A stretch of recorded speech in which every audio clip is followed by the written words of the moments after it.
అందరికీ నమస్కారం.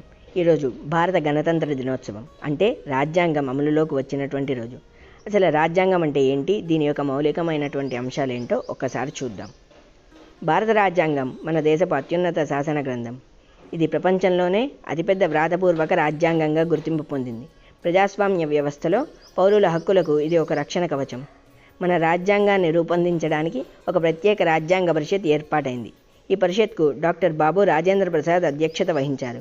రాజ్యాంగ ముసాయిదా కమిటీకు డాక్టర్ భీమ్రావ్ రాంజే అంబేద్కర్ నాయకత్వం వహించారు. అందుకే అంబేద్కర్ను భారత రాజ్యాంగ పితామహుడిగా మనం గౌరవిస్తాం. ఈ గొప్ప గ్రంథాన్ని తయారు చేయడానికి 2 సంవత్సరాల 11 నెలల 18 రోజులు పట్టింది. 1949 నవంబర్ 26వ తేదీన రాజ్యాంగ పరిషత్ దీనిని ఆమోదించింది. 1950 జనవరి 26వ తేదీ నుండి రాజ్యాంగం దేశవ్యాప్తంగా అమలులోకి వచ్చింది. ఆ రోజునే మనం ప్రతి ఏటా గణతంత్ర దినోత్సవంగా జరుపుకుంటాం. రాజ్యాంగం పీఠికతో ప్రారంభమవుతుంది. దీనిని రాజ్యాంగపు ఆత్మగా పరిగణిస్తారు. భారతదేశాన్ని ఒక సర్వసత్తాక సామ్యవాద లౌకిక ప్రజాస్వామ్య గణతంత్ర రాజ్యంగా పీఠిక ప్రకటిస్తుంది. దేశ ప్రజలందరికీ సామాజిక, ఆర్థిక, రాజకీయ న్యాయాలను చేకూర్చడమే దీని ప్రధాన లక్ష్యం. పౌరులందరికీ ఆలోచన, భావ ప్రకటన, విశ్వాసం మరియు ఆరాధనా స్వేచ్ఛను కల్పిస్తుంది. అంతస్తుల్లోనూ అవకాశాల్లోనూ అందరికీ సమానత్వాన్ని ఇది ప్రసాదిస్తుంది. వ్యక్తుల గౌరవాన్ని, దేశ సమగ్రతను కాపాడుతూ సౌభ్రాతృత్వాన్ని పెంపొందిస్తుంది. రాజ్యాంగం మనకు 6 రకాల ప్రాథమిక హక్కులను ప్రసాదించింది. సమానత్వపు హక్కు ద్వారా చట్టం ముందు అందరూ సమానమే అని స్పష్టం చేసింది. స్వాతంత్ర్యపు హక్కు ద్వారా ప్రతి పౌరుడికి స్వేచ్ఛా జీవనాన్ని అందించింది. పీడనాన్ని నిరోధించే హక్కు ద్వారా వెట్టిచాకరీ, బాలకార్మిక వ్యవస్థను నిషేధించింది. మత స్వాతంత్ర్యపు హక్కు ద్వారా ఎవరికి నచ్చిన దైవాన్ని వారు ఆరాధించే వీలు కల్పించింది. విద్యా సాంస్కృతిక హక్కుల ద్వారా అల్పసంఖ్యాక వర్గాల ప్రయోజనాలను కాపాడుతుంది. రాజ్యాంగ పరిహారపు హక్కు ద్వారా హక్కులకు భంగం కలిగితే కోర్టులను ఆశ్రయించే అవకాశం ఇచ్చింది. హక్కులతో పాటు పౌరులకు కొన్ని ప్రాథమిక విధులను కూడా రాజ్యాంగం నిర్దేశించింది. జాతీయ జెండా, జాతీయ గీతాన్ని గౌరవించడం ప్రతి పౌరుడి బాధ్యత. దేశ రక్షణ కోసం ఎప్పుడు పిలుపు వచ్చినా సిద్ధంగా ఉండాలని ఇది బోధిస్తోంది. పర్యావరణాన్ని, అడవులను, వన్యప్రాణులను సంరక్షించడం మన ధర్మమని చెబుతోంది.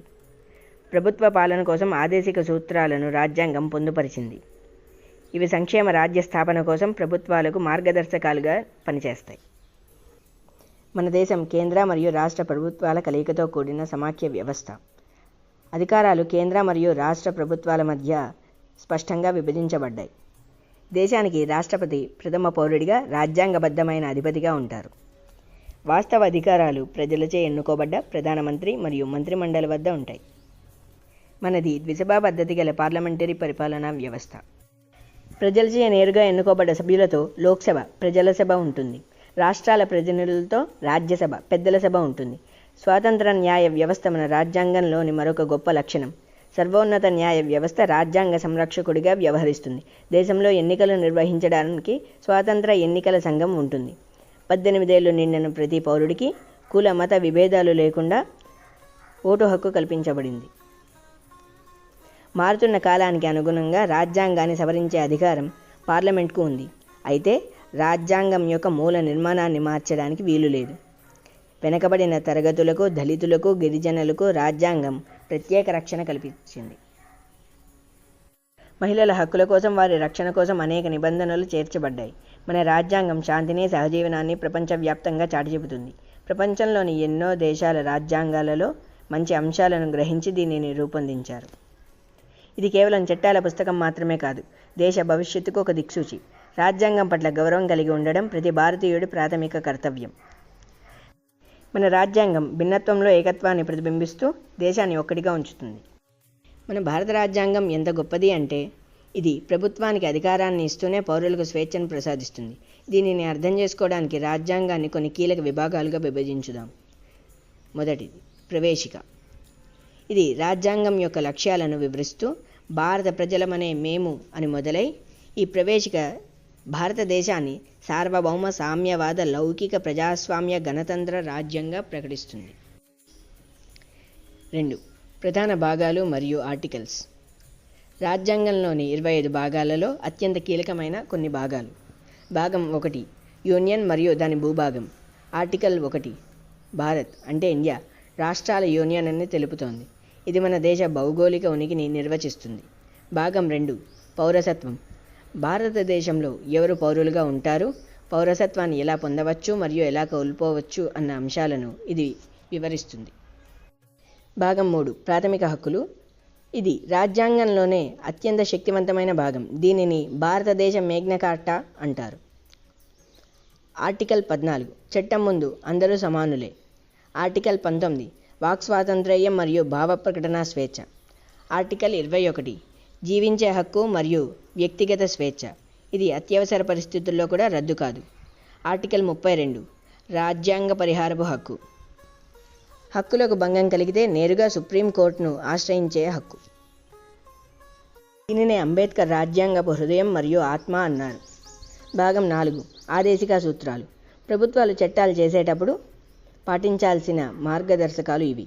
ఉదాహరణకు ఆర్టికల్ 40 గ్రామ పంచాయతీల ఏర్పాటు. ఆర్టికల్ 44 ఉమ్మడి పౌర స్మృతి. భాగం 5 కేంద్ర మరియు రాష్ట్ర ప్రభుత్వాలు. ఇక్కడ రాష్ట్రపతి, ప్రధానమంత్రి, గవర్నర్, ముఖ్యమంత్రి, అధికారులు మరియు పార్లమెంట్, అసెంబ్లీ నిర్వహణ గురించి ఉంటుంది. ఆర్టికల్ 72 రాష్ట్రపతికి ఉన్న క్షమాభిక్ష అధికారం. ఆర్టికల్ 143 సుప్రీంకోర్టు సలహాను రాష్ట్రపతి కోరడం. 3 రాజ్యాంగంలోని ఇతర కీలక అధికారాలు. ఆర్టికల్ 324 కేంద్ర ఎన్నికల సంఘం. ఆర్టికల్ 352, 356, 360 అత్యవసర పరిస్థితుల్లో జాతీయ, రాష్ట్ర మరియు ఆర్థిక అత్యవసర పరిస్థితి. ఆర్టికల్ 368 రాజ్యాంగ సవరణ చేసే అధికారం పార్లమెంటుకు ఉంది. రాజ్యాంగం అంటే కేవలం కొన్ని పేజీల గ్రంథం కాదు. అది నిరంతరం పరిణామం చెందే ఒక సజీవ పత్రం. కాలానికి అనుగుణంగా మన రాజ్యాంగం 100కు పైగా సవరణలు చేసుకుంటూ నేటికి దృఢంగా ఉంది. అందరికీ మరొక్కసారి గణతంత్ర దినోత్సవ శుభాకాంక్షలు.